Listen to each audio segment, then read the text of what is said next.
অনুসরণ করি। এরপর নবী সাল্লাল্লাহু আলাইহি ওয়াসাল্লাম এই দিনের একটি কাজ আমাদের উপর অবধারিত করে দিয়েছেন। যেমনি ভাবে ঈদের দিনের সালাতকে নবী সাল্লাল্লাহু আলাইহি ওয়াসাল্লাম অবধারিত করেছেন, ঠিক এর আগে নবী সাল্লাল্লাহু আলাইহি ওয়াসাল্লাম একটি অত্যন্ত গুরুত্বপূর্ণ বিষয়কে আমাদের জন্য বাধ্যতামূলক করে দিয়েছেন, যার উপর অব্লিগেশন রয়েছে, আর সেটি হচ্ছে সদকাতুল ফিতর।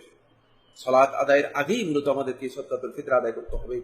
বন্ধুগণ, অনেকে দেখা যায় ঈদের এই আনন্দকে ব্যাপক করার জন্য এবং ঈদের আনন্দে মাতোয়ারা হয়ে ঈদের আয়োজনকে বিশাল করার জন্য খাবারের আয়োজন, কাপড় চোপড়ের আয়োজন, কেনাকাটার আয়োজন ইত্যাদি, আত্মীয় স্বজনের আয়োজন, সবকিছুকে একসাথ করে দেখা যায় যে তিনি সত্যিকার মূল যে আয়োজনটুকু তার উপর বাধ্যতামূলক ছিল যান, সেটা হলো তিনি সদকাতুল ফিতর আদায় করেন। তিনি ঈদের সালাত আদায় করেন, ঈদের সালাতে যান, ঈদগাহ থেকে ফিরে আসেন, কিন্তু তিনি ঈদের মূল যে দায়িত্ব, প্রথম যে দায়িত্ব, যেটা তার উপর বাধ্যতামূলক দায়িত্ব ছিল, সেটা আদায় করলেন না। সেটা হচ্ছে তিনি সদকাতুল ফিতর আদায় করেননি। বন্ধুগণ, সদকাতুল ফিতর আদায় করতে হবে। নবী সাল্লাল্লাহু আলাইহি ওয়াসাল্লাম সদকাতুল ফিতর আমাদের উপর ফরজ করেছেন। আব্দুল্লাহ ইবনে উমর রাদিয়াল্লাহু বর্ণনা করেন, ফরজ রাসূলুল্লাহ সাল্লাল্লাহু আলাইহি ওয়াসাল্লাম সদকাতুল ফিতর সাআ মিন শাঈর, সাআ মিন যাবিব, সাআ মিন তামরিন, সাআ মিন আকিত। রাসূল সাল্লাল্লাহু আলাইহি ওয়াসাল্লাম একসা পরিমাণ খেজুর, একসা পরিমাণ জব, একসা পরিমাণ কিশমিশ এবং একসা পরিমাণ পনির নবী সাল্লাল্লাহু আলাইহি ওয়াসাল্লাম সদকাতুল ফিতর হিসেবে আদায় করে দেওয়ার জন্য আমাদের উপর নবী সাল্লাল্লাহু আলাইহি ওয়াসাল্লাম ফরজ করেছেন। সহিহ বুখারী হাদিসের মধ্যে আবু সাঈদ খুদরি রাদিয়াল্লাহু বর্ণনা করেন, তিনি বলেন যে নবী সাল্লাল্লাহু আলাইহি ওয়াসাল্লামের সময় কুননা নুখরিজু ফি আহদি নবী সাল্লাল্লাহু আলাইহি ওয়াসাল্লাম সাআম মিন তুআমিন, আমরা নবী সাল্লাল্লাহু আলাইহি ওয়াসাল্লামের সময় সদকাতুল ফিতর হিসেবে একসা পরিমাণ আমরা খাদ্যদ্রব্য বের করতাম।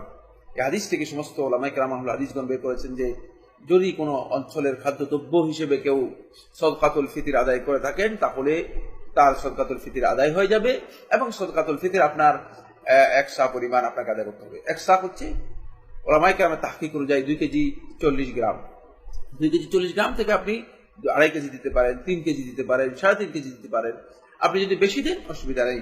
সা এর মধ্যে কিছু তারতম্য রয়েছে, তবে নবী সাল্লাল্লাহু আলাইহি ওয়াসাল্লাম সা এর পরিমাণ সম্পর্কে শেখুল ইসলাম শেখ আল মুজাদ্দিদ, এই যুগের শ্রেষ্ঠ মুজতাহিদ শেখ মোহাম্মদ ইবনে সালেহ আল উসাইমিন রাহিমাহুল্লাহ তাআলা, তিনি তার ফতোয়ার মধ্যে বলেছেন, তিনি তার কিতাবের শারহুল মুমতা এর মধ্যে উল্লেখ করেছেন যে এর পরিমাণ হচ্ছে 2 কেজি 40 গ্রাম। তাই 2 কেজি 40 গ্রামের চেয়ে বেশি 2.5 কেজি, 3 কেজি, 3 কেজি যদি কেউ আদায় করে থাকেন, তাহলে তিনি মূলত এই সদকাতুল ফিতর আদায় করলেন। তবে এই সদকাতুল ফিতরের সুন্নাহ তরিকা হচ্ছে অধিকাংশ আহলে তাহকিক মুহাদ্দিস উলামায়ে কেরামের বক্তব্য অনুযায়ী সেটা খাদ্যদ্রব্য আদায় করা। বন্ধুগণ, আমরা খাদ্যদ্রব্য আদায় করব। যেহেতু খাদ্যদ্রব্য আদায় করাটা আমাদের জন্য পসিবল, কেন আমি আল্লাহ নবী সাল্লাল্লাহু আলাইহি ওয়াসাল্লামের দিক নির্দেশনা থেকে বাইরে যেতে চাই? মানে বাইরে যাওয়ার মধ্যে আমার নিজের প্রবৃত্তির না কোনো ফায়দা রয়েছে, না আমার আখিরাতের কোনো কল্যাণ রয়েছে। কারণ একদল উলামায়ে কেরাম বলেছেন, যদি খাদ্যদ্রব্য হিসেবে সদকাতুল ফিতর আদায় না করা হয়, তাহলে সদকায়ে ফিতর আদায় হবে না। যদি এই মাসআলার মধ্যে আমরা বলেছি, আলেমদের দ্বিমত আছে। একদল উলামায়ে কেরাম বলেছেন সদকায়ে ফিতর যদি অর্থের মাধ্যমে অথবা টাকার মাধ্যমে আদায় করা হয়, তাহলে আদায় হতে পারে। কিন্তু কেন আমি এই খেলাফের মধ্যে যাব? আমি কেন খাদ্যদ্রব্য হিসেবে আদায় করে দেব না? এই জন্য সেটা আদায় করতে হবে কখন? আদায় করতে হবে আপনাকে ঈদের সালাত আদায় করার আগে। ঈদের সালাত আদায় করার আগে আপনি সেটা আদায় করবেন। খেয়াল রাখবেন, আব্দুল্লাহ ইবনে উমর রাদিয়াল্লাহু আনহু থেকে বর্ণিত হয়েছে, আব্দুল্লাহ ইবনে উমর রাদিয়াল্লাহু তাআলা একদিন 2 দিন আগে আদায় করতেন। কেউ যদি মনে করেন যে ঈদের দিনে আদায় করা তার জন্য কোনো কারণে সমস্যা হতে পারে, কোনো কারণে একটা ঝামেলার বিষয় হতে পারে, তাহলে তার জন্য জায়েজ রয়েছে, বৈধ রয়েছে, তিনি 1 দিন বা 2 দিন আগেও সদকাতুল ফিতর আদায় করতে পারেন। তবে সদকায়ে ফিতর আদায় করতে হবে। সদকায়ে ফিতরের ব্যাপারে 2টি জিনিস নবী সাল্লাল্লাহু আলাইহি ওয়াসাল্লাম তথ্য দিয়েছেন, এর অবজেক্টিভ সম্পর্কে বলেছেন যে এই সদকাটা আল্লাহ রাব্বুল আলামিন আমাদের উপর ফরজ করেছেন। কেন?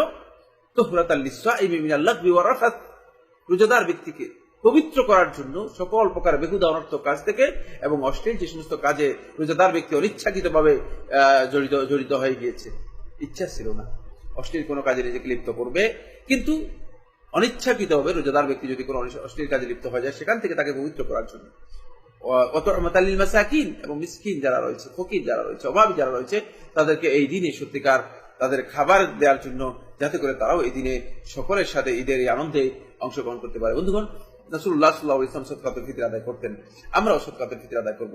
এরপর